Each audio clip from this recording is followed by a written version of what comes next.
We interrupt our program to bring you this important message.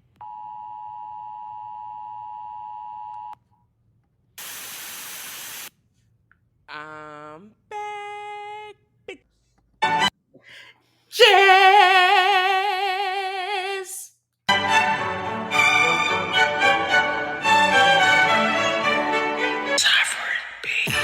Hallelujah.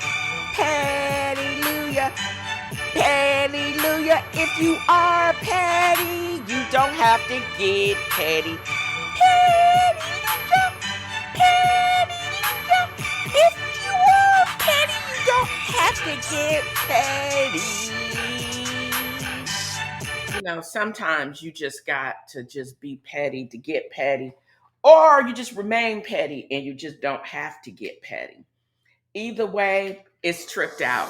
It's also difficult if you always running a little bit behind to actually do lives because you want to start on time, but then you don't start on time, so then you can't start on time. However, I originally had this live slated for 11 o'clock, and then at 11:20, I realized that I had it slated for 11 o'clock, so I changed it to 1, and then I started watching Evil Lives Here on YouTube, and then I was still late starting, so I had to put it on music, and then I had to look up the Glenda, the not so good witch bitch on CNBC this morning, her name. So looky here. I had just lots of goings on, and I'm going to just round this out. I probably am not going to fuss as long as y'all think I probably am, because now that I got good old Allison Schrager's name, I'm good to go. For real, for real. And I'm going to start this off with a little bit of my take on Sun Tzu, because I've been actually reading his idioms in From the Art of War. That he always saying you go always back. It's all about Strate-gery. That's one Storage Wars, one of Daryl. He is the biggest jackass idiot, but I like the word, so I'm going to put it into my own vocab. You got to know your enemy, but what you got to know is why someone is your enemy.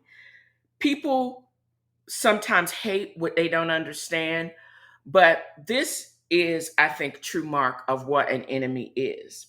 If an enemy takes away your personal wealth from, this is me being a true capitalist, moderate capitalist, I would say. I like to be right in the middle. I just want to make money. I want to be able to pay my bills. I would like to not have to make new bills and live and have some money stocked away. And I have the money stocked away because I don't have any bills. Do you know what I mean? And that's how I look at the stock market. Thank you, Charles Schwab, for approving my margin account. But I don't want to lose money. And my enemy are any scammers and anybody and debt, credit card debt or the like, that basically is going to chip away at my bottom line. And people that player hate you and they don't understand why they player hate you. They hating you for reasons that are probably lies, but cool. You go ahead and hate on me. You probably don't know the truth anyways, and that's good. Stop trying to count my coins when you don't know your own coins. How about that? Catch me outside. How about that? So, you in this, even in uncertain times, you can still learn how to move with intention and with purpose. And my intention and purpose is just to live peacefully and drama free. Because when I can live peacefully and drama free, my blood pressure is low and without meds. That is what I want to be. I want to be so peaceful and just so unstressed and unbothered that I really don't have to take meds, because I'm just chilled out. Everything is relaxed. I'm chilled out, but I ain't broke. I don't think we actually should or need to live in struggle mode all the time. Why you got to work and tire and beat down when that's not the end game? We're supposed to be walking into this next chapters of our life uh, in abundance, even though there's a lot of forces at work that don't want us to have anything. It's cool. So you can still be peaceful and drama free and avoid a whole bunch of conflict, but you still can pivot. And that's one of the things. It's okay to basically be able to pivot. And why not? Why can't you pivot? Have you ever realized that? I want a peaceful and drama free At the life. risk of not sounding, But at the same time, if you bring I just started listening to Matriarch, a memoir by Tina I'm Knowles. still petty as hell. First, And I will come after you, but I still going to do what I need to do from a legal standpoint to be able to pivot. And it's actually okay. And you got to basically figure out that way. How can you actually do what you need to do to preserve the lifestyle that you actually want? And be peaceful in it and still be able to pivot just in case things don't actually work out. I don't think two of the things can be true. For example, I can actually work at a job that I get paid a significant amount of money for, but also look for other means from a legal standpoint that can still preserve the lifestyle that I have actually gotten used to. For example, I like my pool. I like where I live. I like being able to afford the sewer prices from the city, as well as the water price for water and processing, and having clean, potable drinking water from Tennessee Water. I also like the fact that I love swimming in a warm swimming pool. And if I have to cut the heater on, I can afford to do that without risking not being able to pay it and then getting some type of fee on top of that. I can pay it on time if I can remember it. And speaking of that, I think I did pay, but I don't know. I need to check that because I don't think I paid it, but that's beside the point. At least I can, if I do remember it 4 days late, at least I can pay it. That's the thing that's cracked me up. There's so many things in my life that is actually on automatic pay. And there was a point in my life that I couldn't have anything on automatic pay from bills, like my either from rent to now mortgage to a car note, because I did not know if I would actually have the money by the date that the bill was actually due. Now I may remember to pay for stuff just because I forgot to put it on auto pay. Let's just start there. Or I'm thinking I'm going to basically make some type of power move that I'm not going to actually have to pay that mortgage, or I'm going to have my mortgage restructured and then I don't have to pay. It's not going to be either the same rate or it's going to be spend down lower. That's how I can actually think now. And I'm grateful for the financial moves I've been able to make in the last several years that I can afford to do that thing, those types of things. And it's okay. You know what I mean? So even in a lot of this volatility that you're seeing in the stock market, there's still money to be had that you don't actually have to worry about somebody coming. You always have to worry about somebody trying to come and just rock your world and steal from you, unfortunately. And you don't have to set yourself up to have your world rocked, or someone actually make it really easy for somebody to steal from you. That's probably one of the best things. If you're going to do cryptocurrency or even in the stock market itself, have a great mix of things. Actually, if you're going to invest in cryptocurrency, look into several stable coins like XRP, and USDC that basically don't have in this crypto volatility, that they actually, their value doesn't fluctuate as much as Bitcoin and Ethereum that can fluctuate up to 20% in a whole day's up or down in a whole day's time. And again, you have to set what your limits are and not actually lose money. But you also are going to have to walk into this. What is it that your portfolio and your bottom line can what are your goals? Let's just start there. Let's back up. What are your goals that you're going to be okay with? Is it having 6 months of saving? Is it having 6 months of savings, as well as if you and on top of that, what is your bonus? Your yearly bonus in your job? Those are actually just basic bottom line goals for a retail investor. And it is doable, because again, you can have your corporate job, but all of the perks and bonuses are not in itself guaranteed. But you still as long as that direct, me and my sister always say this all the time. As long as that direct deposit hit, we good. Okay, we good then. But at the same time, I know they say you don't, the greatest amount of risk, you also have to have the biggest rewards at a certain point. But if your nerves can't tolerate 10% loss, then you also need to find out what exactly is a trailing stop or a limit order is, because those are financial speak for, this is the price that I'm going to have to sell this stock for, because it's either dropping too low at a certain point, or it has reached bountiful highs, but I'm only going to be able to tolerate a 10% drop off of those highs. I wish I had known. And you can't be greedy. If a stock moves up somewhere of 20%, but if a stock also makes moves like a meme stock, like CoreWeave, it's great. They got a great product, but I have a feeling that it's actually going to move back to more saner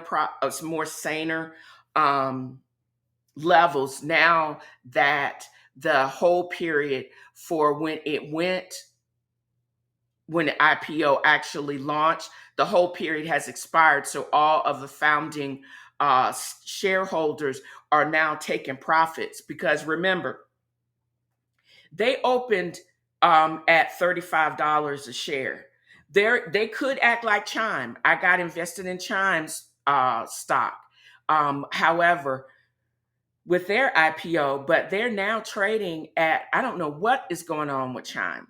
There are other and the bottom line with Chime is there are other fintechs like SoftBank and some other more established fintech companies that are actually moving better than Chime is. Chime actually IPO to me was disappointing. How can you open up at $30 a share and now you're trading at less than $28 a share? That don't make any sense to me. But with companies like CoreWeave that actually did open up at $35 a share and got as high as a 168, you still have to actually, if you had done like a trailing stop order, you could have been able to sell when it truly did drop, like I should have, below 10% instead of losing 40% of your initial investment. You got to be able to move with intention. Also move with intention and not really, and be able to also A messy bunch, the shady bunch, the shady bunch. I hope for checks is working part of the shady bunch regions. That's where I am in CoreWeave. But I also wish I would have did a trailing stop order when it was when it made that order, when it was actually right after I bought it at its historic highs. I should have had that activated. So when it did drop to 10 to 15% above its historic highs, my losses would not have been as catastrophic. Now going forward, now I know how to act without having to lose a couple of grand, and only not either have no losses or only a couple of grand loss, or being in the financial position where I can actually participate on the back end, like of Open AI.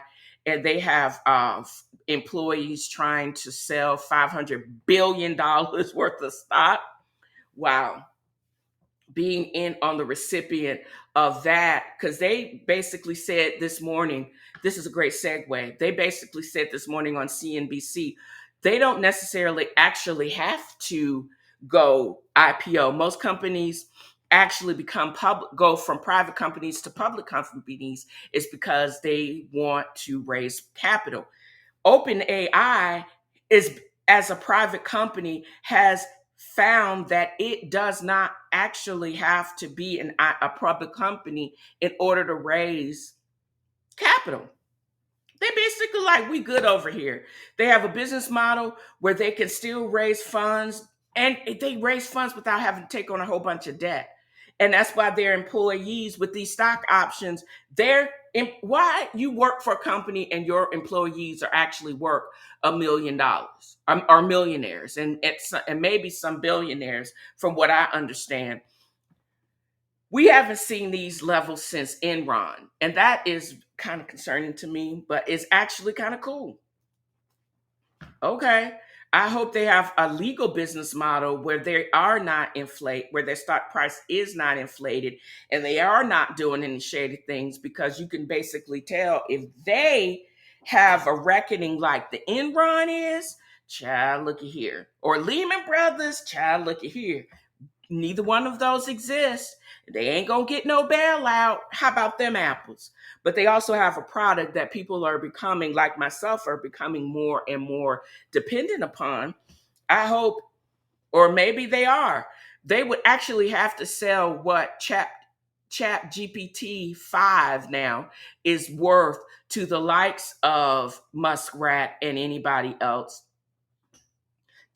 but to be able to meet the demands of their debt. Wow. Can you imagine that if the stock prices through some shady practice has basically been, or the value of the company is actually conflated, and and they cap him? Can you imagine if they really not worth $500 billion? Woo! So they don't just have $500 billion just sitting around, and they can buy what they actually need to continue to increase the bottom line for the company. They're a private company. They don't have to answer to anybody. And some of the things that, and also some of the legally, nationally accepted accounting practices, I'm not sure applies necessarily to private companies, because they're not under the same scrutiny, because again, they're private companies. But I basically say all of that to say, I would love to actually be able to move like OpenAI and other private companies and the Warren Buffetts of the world. But I'm not going to be dumb about it. I'm not going to take the illegal route, because you always have to be looking over your shoulder that not only will any gains that whatever mechanism that you use to actually get your scratch, they basically can take that, as well as steal anything from anybody that's associated with you. And ain't nobody trying to give them any more about what they did. Ain't no Ponzi schemes going on over here. We're good. It's my money. I'm not trying to steal nobody else's money. That's why my altcoin, it's available. Nobody's bought it yet, but we're good over here, because I ain't trying to be accused of no rug pull. I'm not trying to be used as nobody actually scheming and trying to get the wallet that's associated with it, the liquidity pool that's associated with it, because it's very minimal at this time. I'm actually I need to look into, that's another thing I need to look into today. When is that token sale actually getting ready to expire, and burn those tokens and basically do what I need to do to protect the security of the liquidity pool. Because now we know that safe contracts that are associated with tokens, smart contracts that are associated with tokens, they come in under scammers' purview at this time. So I need to make sure the next time I go around, number one, what can I use to make to increase the value of the liquidity pool, at the same time making it secure that nobody else can pull a rug pull on it. Furthermore, this goes to what I was going to talk about, why I also had a stock cleanup today. I got distracted. One of the things that I did was, again, I basically sold my position not only in CoreWeave, but also in Chime. And now I'm looking for other fintech companies and other companies that actually have other growth potential. Right now, not a whole bunch of people know of the top three telecommunications company, Verizon, T-Mobile, and AT&T. Number one, all three actually pay dividends. That is another source of income while you jip jiving. But AT&T is consolidating upon a really big run right now, in an uptrend, and they are up 28%. AT&T. They also in this litigation where they did some shenanigans, and now some class action suit is paying out up to like $780. I think my sister told me also. Or you can actually see how far their stock is going to actually run up. I'm just saying, as I said, they are actually on and consolidating around a tear at this time.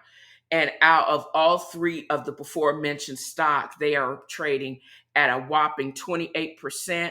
And they actually have a over 3% dividend rate that they're actually paying at this time. So the better buy and they get A rating on Charles Schwab. Child, you may want to or you can basically see if you were an AT&T customer and during the dates of that class action suit, and see if you're going to get a bag either way. So that is my reality or pop culture financial news tip for the day. And also, I'm probably going to make a clip around Glend the Not So Good Witch, Miss Allison Schrager. Couple things. It wasn't until I started watching and rewatching Real Housewives of OC, Orange County, that I realized that both men and women can be douches. And everybody really on this show supports that point. Because I thought the old pinch-faced white dude that is on Squawk Box is a douche. But not only is he a douche, the young dude and the female is too. And everybody that comes on the show, they are douches and they be saying douchey shit. Allison Schrager, Manhattan Institute Senior Fellow. Couple of things. They basically commented today, which blew my mind. There is another CNBC analyst with a stupid ponytail that is now being considered for the Fed chair president or Fed chairman. Not because he is policymaker or a top tier economist. It's because he's boy with Besant and Chump. And they don't answer questions. The thing that tripped me out is it can be exhausting if my head wasn't on swivel and I wasn't paying attention to what they had on the ticker below these fools talking. Because I found that more interesting than what was actually the words coming out in their mouth. Also, this is how I found out that AT&T is on a years long tear, and they're up 28%, and they may run several more percentage points if they don't get hit too much but I think they may have taken into consideration on what they're posting, and it also their stock price can be supported by their dividend rate. But I digress. So you got to basically navigate through the douchiness to find out what the gems are. I wish they would have just come up. These are the stocks that are doing well. Consider getting into OpenAI, even though I suspect Sarah Fryer, the OpenAI CFO, also says some really douchey things. Also, what really ticked me off is the biggest complaint is newest thing is Trump basically saying that, okay, we have Intel and needs money. Their stock price and their stockpiles has taken a hit. But at the same time, SoftBank has given them a $2 billion lifeline. They're basically wanting the administration, this felon administration now wants to take credit for that by basically saying, taking a stake in these troubled companies.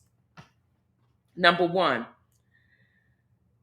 this douchebag female, Allison Schrager, also saying she was kind of anti-policy always. And she says, what do you think that when Biden administration and by default, of course, they'd be still blaming stuff on Obama.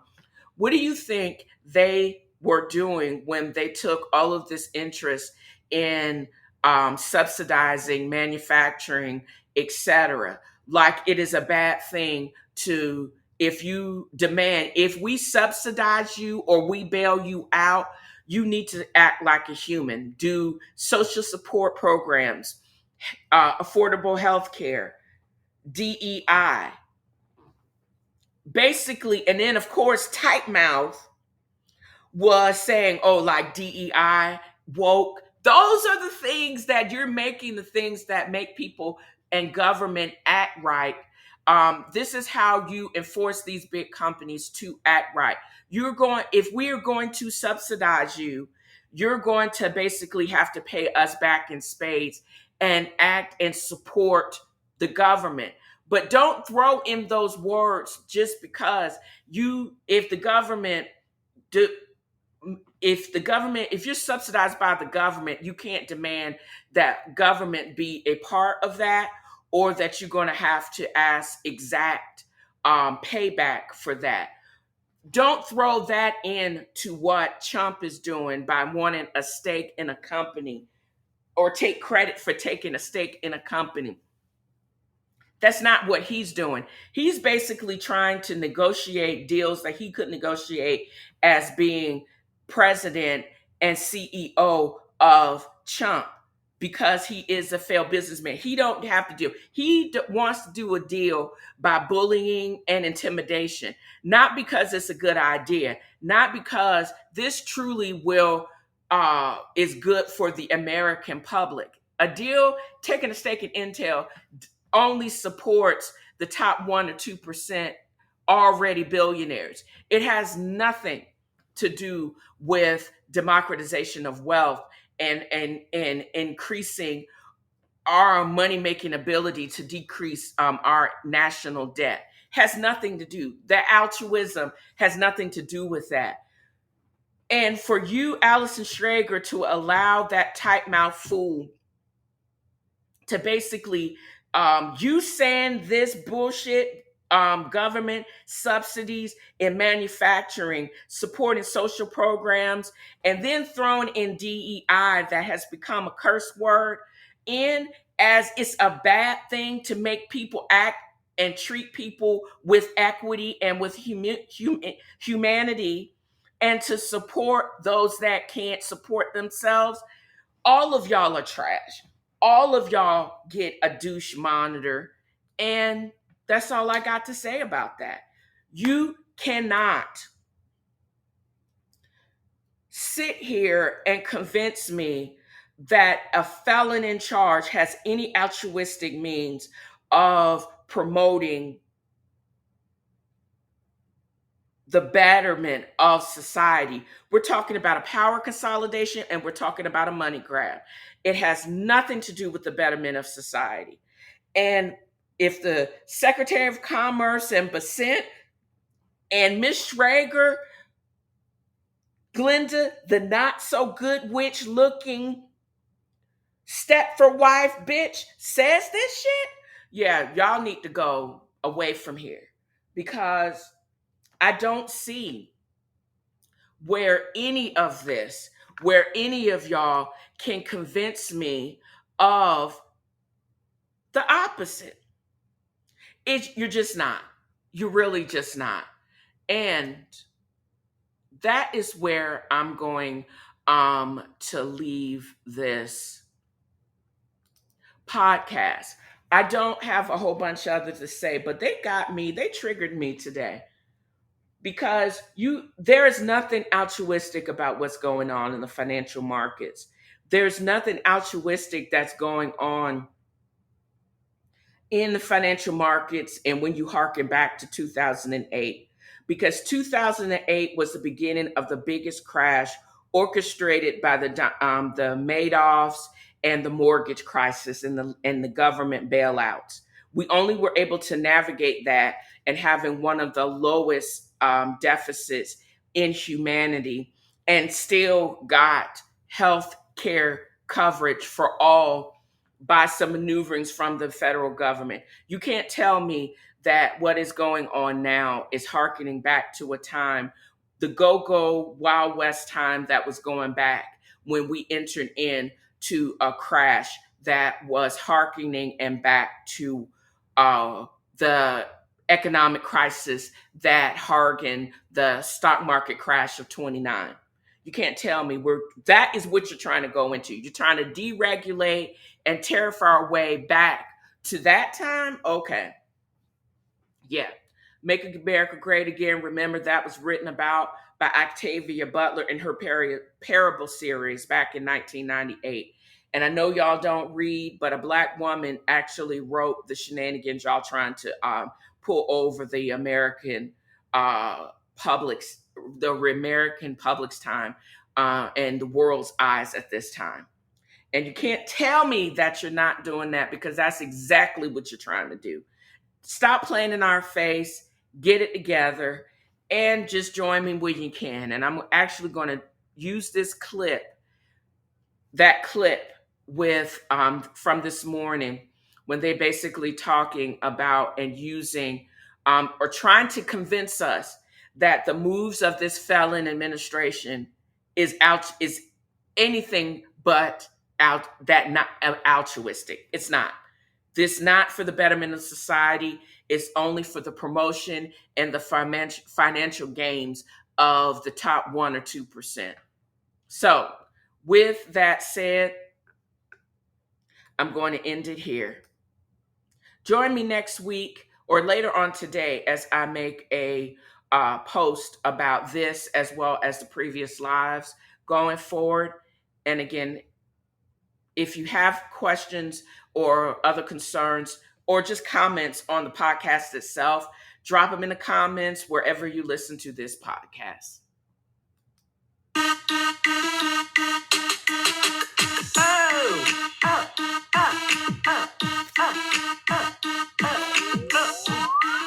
You can take the girl out of the hood, but you can't take hood music out the girl. But I'm going to end this with a word, just as I started this podcast. Do or do not do. There is no try. And that's a word from Yoda. I hope I have conveyed just how much fun I have had in creating this podcast. I've got my mojo back. Just set your intention or reset your intention. It could be daily if necessary.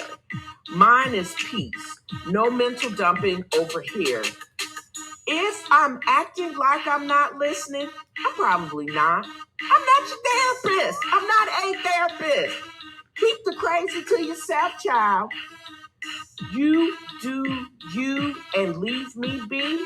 The sooner you figure that ish out, the happier you will be. So this is what I want to convey in this podcast. And that wraps another of FAFFO has a fro. Join me next time as I throw shade and point out the shade and simply have fun. Y'all have a great new year. Ah, ah, ah, ah, ah, ah, ah, ah, ah, ah, What, y'all, what?